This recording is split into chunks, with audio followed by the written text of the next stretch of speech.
অহা 13 তাৰিখৰ পৰা গুৱাহাটীৰ ৰাজীৱ ভৱনত জিলা সভাপতিসকলৰ লগতে অসম প্ৰদেশ কংগ্ৰেছ কমিটিৰ সমূহ বিষয়ববীয়াসকলৰ লগত আৰু আমাৰ অসম প্ৰদেশ কংগ্ৰেছৰ শীৰ্ষ নেতৃবৰ্গৰ লগত মাননীয় সাংসদসকল, মাননীয় বিধায়কসকল আৰু PSC কমিটিৰ সন্মানীয় সদস্যসকলৰ লগত নিখিল ভাৰত কংগ্ৰেছ কমিটিৰ মাননীয় সাধাৰণ সম্পাদক অসমৰ তত্ত্বাৱধায়ক জিতেন্দ্ৰ সিং ডাঙৰীয়াই বৈঠক কৰিব।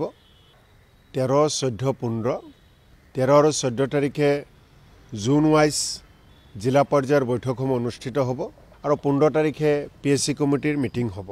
আগন্তুক পঞ্চায়ত নিৰ্বাচনৰ নীতি নিৰ্ধাৰণ, পাৰ হৈ যোৱা উপনিৰ্বাচনৰ বিশ্লেষণ আৰু আহি থকা সময়ত আমাৰ দলক আৰু কেনেকৈ মজবুত কৰিব পাৰি তাৰ বিষয়ে বিতংকৈ আলোচনা কৰা হ'ব। এইটোতো সঁচা কথাই কৈছে। আমিতো আগৰ পৰাই কৈ আছোঁ মিত্ৰতাৰ কথা বাৰ্তাবোৰ চাৰিওবেৰৰ মাজতে পাতিব লাগে, মুকলিকৈতো মিত্ৰতাৰ কথা পাতিব নোৱাৰি। সংবাদ মাধ্যমৰ কথা যি কথা কৈছে, সংবাদ মাধ্যমক সিদ্ধান্ত জনাব লাগে। তো সংবাদ মাধ্যমৰ আগত কাৰ কাৰ লগত মিত্ৰতা কৰিম আগতীয়াকৈ ক'ব নালাগে। গতিকে সভাপতি ডাঙৰীয়াৰ লগত মই একমত।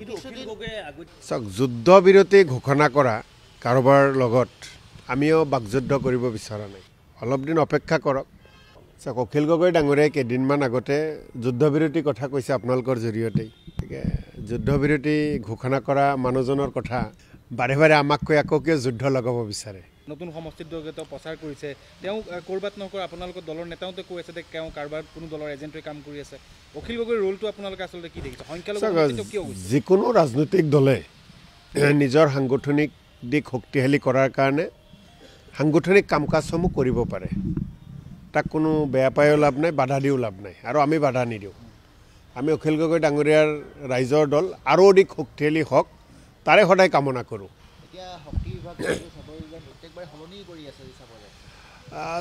চাওক, প্ৰশান্ত ফুকন ডাঙৰীয়াই প্ৰতিবাদ কৰি আহি বিধায়ক হয়। বিজেপিৰ এজন জ্যেষ্ঠ নেতা। গৰুৰ গাড়ীত উঠাৰ পৰা আৰম্ভ কৰি চিলিণ্ডাৰ, পিঁয়াজ এইবিলাকৰ লগত তেখেতে পৰিচিত আৰু আন্দোলনৰ নামত।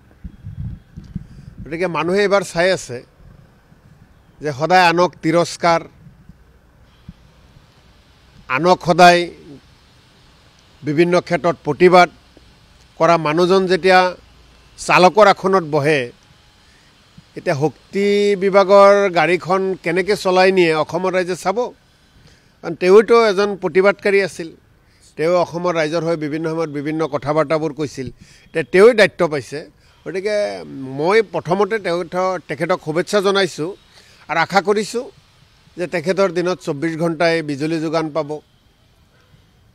কাৰেণ্টৰ যিটো স্মাৰ্ট মিটাৰৰ বিসংগতি এইটো অতি সোনকালে ঠিক হ'ব আৰু অসমৰ ৰাইজেও তেওঁৰ প্ৰতি আশা কৰিছে। সম্পূৰ্ণ ব্যৰ্থ বুলিতো আমি আগৰ পৰাই কৈ আছোঁ। যিহেতু নতুন ব্যক্তি এজনক দিলে আৰু তেখেতে জ্যেষ্ঠ বিজেপিৰ নেতা, বিভিন্ন সময়ত বিভিন্ন প্ৰতিবাদ কৰে আৰু এতিয়া নিজেই চালকৰ আসনত বহিছে।